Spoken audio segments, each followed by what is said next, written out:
Сайн байцгаана уу та бүхэнд энэ өдрийн мэндийг хүргэе. Эрүүл ирээдүг хамтдаа бүтээн өрөөндөө ашиг зөвлж байгаа подкастын маань шинэхэн дугаар эхлэхэд бэлэн боллоо. Энэ удаагийнхаа дугаараар уламжлалт ангаахын их хэмж мэрэгчлэр ярилцгаар бид Монгол анагаах ухааны олон улсын сургуулийн уламжлалт жор судлалын тэнхимийн эрхлэгч анагаах ухааны доктор дэд профессор Цэрэнцэн огшиг урьж оролцуулаад байгаамаа. Бидний урилга хүлээн авч хүрэлцэн ирсэн багштай баярлалаа. Баярлалаа. Энэ подкаст урьж оролцоосон та бүхэндээ баярлалаа. Тэгээд уламжлалт анагаахын их хэмж мэрэгжлийн тухай та бүхэндээ товчхон мэдээлэл өгье.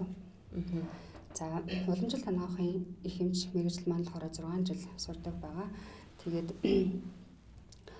Европ анагаах ухааны мэрэгжил бол бие анагаахын суурь хичээлүүд байгаа. Тэгээд дээрэс нь уламжлалтын мэрэгжлийн хичээлийг ингээд 3 суурь мэдээллүүдийг авч төгсдөг байгаа. Тэгээд энийг уламжлалт анагаахын их хэмж мэрэгжлэр бол нийтдээ 1000 гаруй нэмчиг бол 93 оноос хойш төгсгсөн байгаа. Тэгээд манай хөтөлбөр маань болохоор 2 удаа магадлал идэвхжлэгдсэн ийм хөтөлбөрөөр суралцуулж байна.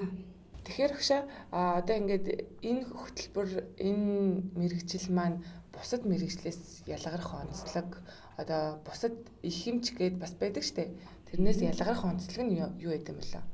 За уламжлалт анагаахын их хэмжээр суралцсан гэдэг маань болохоор одоо бусад мэрэгжлүүдээс бас нэг гол онцлогтой одоо манай багш нар ярьдаг хос одоо морьтой гэж ярьдаг тийм. Тэгэхээр одоо жишээлбэл бид нар одоо сум орон нутагт очиод эмч хийлээ гэж ботход тийм одоо уламжлалтынхаа талаас эмчилгээ үзүүлэхэн дээрээс нь Европ анагаах ухааны суурь мэдлэгүүдийг маш сайн авдаг учраас энэ дээр бол одоо өөрөх тийм сумдад ажиллахад бол асуудалгүй маш их манай одоо төгсөгч нар бол маш их сайн ажилладаг. Тэгээд ер нь бол ажил олгогч нар бол ашуусын төгсөгч нарыг бол авах сонирхол маш ихтэй байдаг.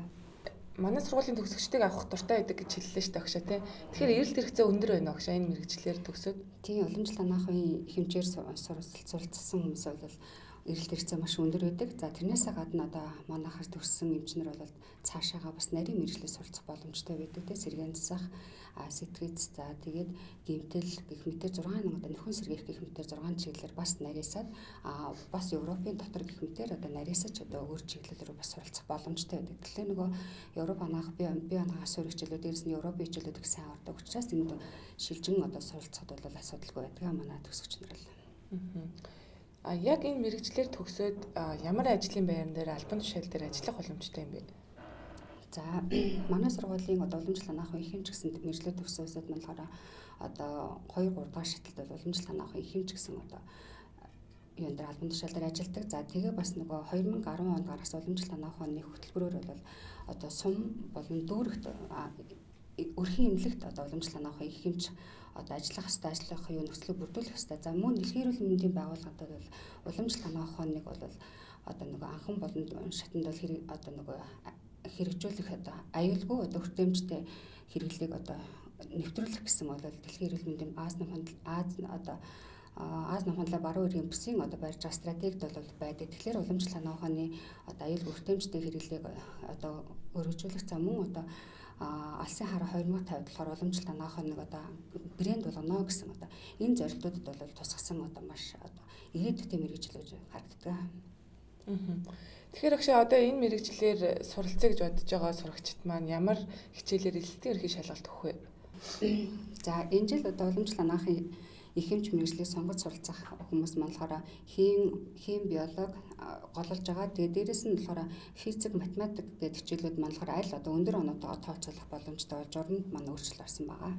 Тэгэхээр багшаа яг анагаахын шинжилгээ ухааны үндэсний их сургуульд энэ уламжлалт анагаахын их хэмж мэрэгчлэр суралцсан төгсгөх нь ямар даваа талтай юм бэ?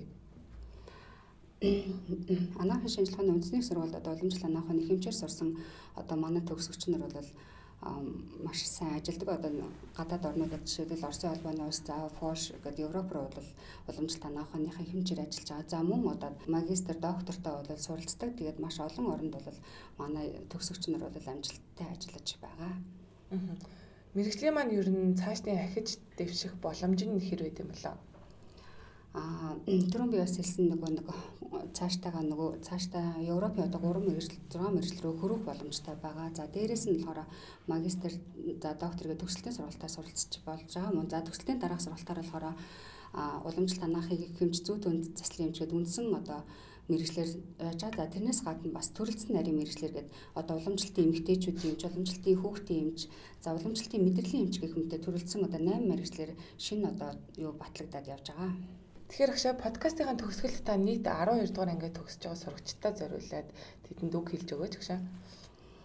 За нийт одоо 12 дугаар анги төгсөж байгаа хүүхдүүдэд бол уламжлалт хамгаахын их эмч гэдэг энэ сайхан мэргэжлийг сонгоорой гэж одоо хэлэх вэ. Тэгээд уламжлалт хамгаахын их эмч гэдэг бол одоо нийгэм даяараа болохоор уламжлалт хамгаахын их эмч гэдэг болохоор бариач гэж ойлгоод байдаг. Одоо ингээл хүн болгон тааралдаал толгоогоо бариулна гэдэг. Гэтэл энэ уламжлалт хамгаахын их эмч гэдэг бол ерөөсөй бариач биш байхгүй. Тэгээд нөгөө энэ маань болохоор бүрэн бүтэн доончлогоо эмчилгээний аргуудтай бүхэл бүтэн анагаах ухаан гэдгийг маань нийгэмд одоохондоо ойлголт нь жоохон таарахын байгаад байдаг. Гэхдээ явандаа бол энэ бол маш сайн ирээдүйд бол одоо цаашаа гарах одоо гадаад гарах брэнд болох гол одоо нөгөө анагаах ухааны нэг чухал салбар маань энэ байгаамаа.